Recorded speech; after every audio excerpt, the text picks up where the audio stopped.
Ne, ez picike. Ne ijeszteges már.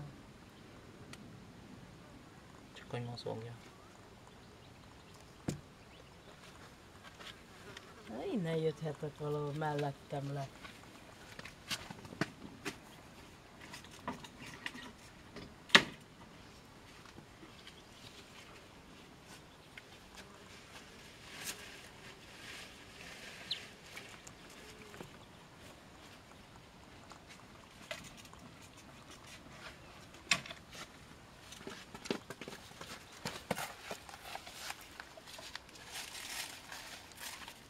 Mit csinálsz vele? Elengeded? Hát ott hátul elengedem.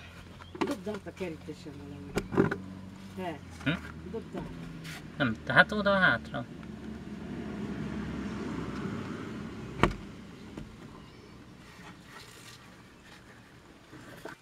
Úgy megijedhetett azt.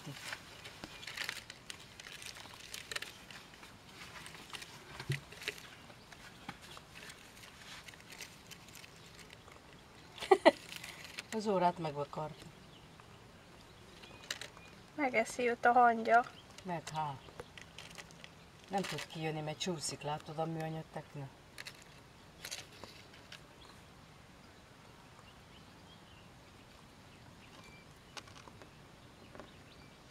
Hogy vakarozik? Bólás.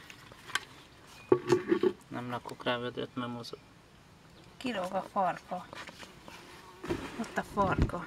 Ott a farka. Ott a farka.